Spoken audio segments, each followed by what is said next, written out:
죽음과 세금은 피할 수 없다는 말이 있습니다. 죽음이야 시간이 흐르는 한 모든 사람에게 공평하지만 세금은 줄일 수 있다면 누구나 조금이라도 줄이고 싶지 않을까 싶은데요. 반드시 내야 하는 세금이라면 몰라도 상황에 따라 줄일 수 있는 세금이 있다면 당연히 줄여야겠죠?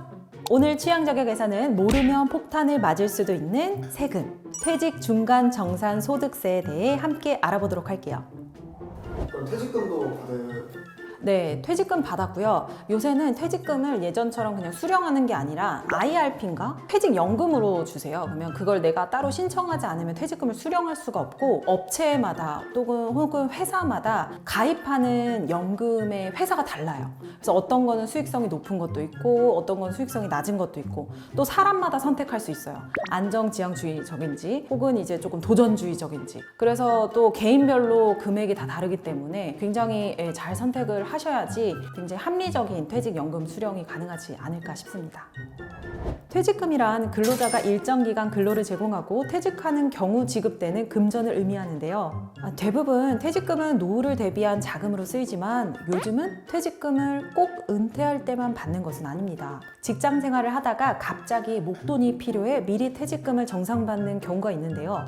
한 예로 근로자 퇴직급여 보장법에 따르면 주택이 없는 근로자가 본인 명의로 집을 구입하거나 주거 목적으로 전세금 또는 보증금을 부담할 때 근로자는 퇴직금 중간 정산을 요구할 수 있다고 정해져 있습니다. 또 근로자나 배우자 또는 근로자 부부와 생계를 같이 하는 부양가족이 질병 또는 부상으로 6개월 이상 요양을 할 때에도 중간 정산을 요구할 수 있습니다. 임금 피크제로 급여가 줄어들 때 근로자가 중간 정산 신청일로부터 과거 5년 이내에 파산 선고를 받거나 개인 회생 절차 개시 결정을 받았을 때도 퇴직금 일부를 미리 당겨받을 수 있습니다.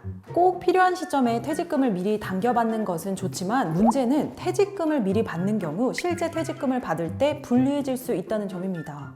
왜냐하면 퇴직소득세는 근무기간이 길어질수록 세금이 희석되는 구조이기 때문인데요. 위와 같이 퇴직금 중간정산 이력이 있으면 퇴직소득세 계산 시에 계속근로 기간을 정산 기점부터 새로 계산하게 됩니다. 예를 들어 한 직장을 30년 다닌 A씨는 근속 15년 차에 주택 구입 때문에 퇴직금을 중간정산 받았고 실제 은퇴하면서 받은 자녀 퇴직금의 근속 연수는 15년으로 줄어들게 되는 것이죠. 이때 일반적인 경우라면 A씨는 퇴직소득세로 약 1,161만 원을 내야 하지만 세금을 절반으로 줄이는 방법이 있습니다. 바로 오늘 소개해드릴 퇴직소득 세액 정산 특례입니다. 퇴직소득 세액 정산 특례란 퇴직급여를 중간에 정산받은 이력이 있을 때 중간 정산일부터 최종 퇴직일까지를 근무기간으로 적용하지 않고 중간 정산 기간과 금액을 포함해 세액 계산을 하는 방식을 의미합니다. 앞에서 약 1,161만 원의 퇴직소득세를 내야 했던 A씨의 경우 이 특례법을 이용하면 퇴직소득세가 589만 원으로 무려 572만 원의 세금을 절약할 수 있게 됩니다. 정말 놀라운 차이죠? 전문가들은 많은 직장인들이 이러한 제도를 몰라서 이용하지 못한다고 이야기하며 특례제도 자체가 강제 적용 규정이 아닌 어디까지나 옵션 사항이기 때문에 널리 알려지지 않아 절세 혜택을 받지 못하고 세금을 더 내는 납세자가 종종 있다고 합니다. 지금 직장에 다니고 있는 취향저격 구독자분들이 있다면 이런 제도가 있다는 사실 반드시 기억해 놓아야겠죠? 그렇다면 퇴직소득세를 이처럼 대폭 절약할 수 있는 좋은 제도가 있다는 것은 알았는데 과연 어떤 방법으로 적용받을 수 있는지 궁금하실 텐데요. 만약 여러분들이 퇴직을 앞두고 있고 특례 제도를 활용하고 싶다면 퇴직소득세 신고 전에 회사의 퇴직금 담당 부서에 미리 신청을 해야 합니다. 이때 근로자는 회사에서 과거에 지급받았던 퇴직소득 원천 징수 영수증을 갖고 있어야 하며 만약 회사에서 발급받기 어렵다면 본인이 거주하는 곳에 관할 세무서에서 발급받을 수 있다고 하니까 꼭 참고하시기 바랍니다. 만약 이러한 제도를 모른 채 은퇴했다면 관할 세무서에 경정 청구를 할 수 있는데요. 경정 청구란 과세액을 변경하는 것을 의미하며 5년 동안 납세자가 착오 등으로 과다 납부한 세금을 환급해 주는 것을 말합니다.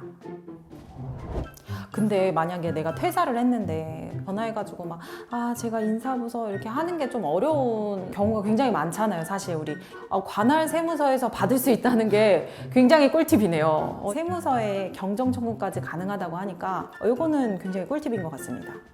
취향저격 구독자분들 중에 경정청구에 대해 조금 더 자세히 알고 싶으신 분들도 계실 텐데요.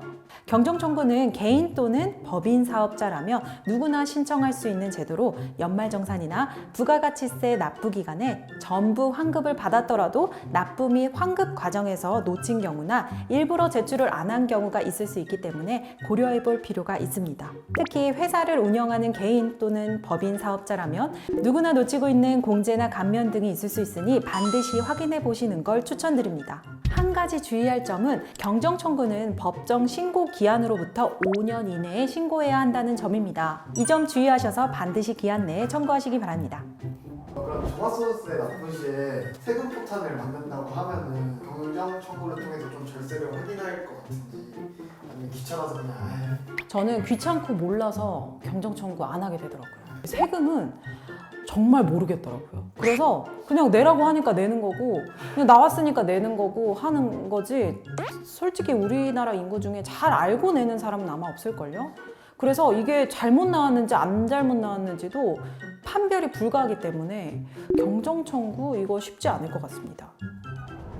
오늘은 모르면 세금 폭탄을 맞을 수도 있는 퇴직소득 세액 정산 특례에 대해서 함께 알아보았습니다. 세상 모든 것은 아는 만큼 보인다고 하죠. 세금 역시 얼마나 관련 제도를 잘 알고 있느냐에 따라 얼마든지 절세가 가능한 분야가 아닐까 싶네요. 적어도 우리 취향저격 구독자분들이라면 더 똑똑하게 퇴직 시 납부할 세금도 대폭 줄일 수 있겠죠? 저희는 다음 시간에 더욱 유용한 내용을 들고 다시 돌아오겠습니다. 구독, 좋아요, 알림 설정까지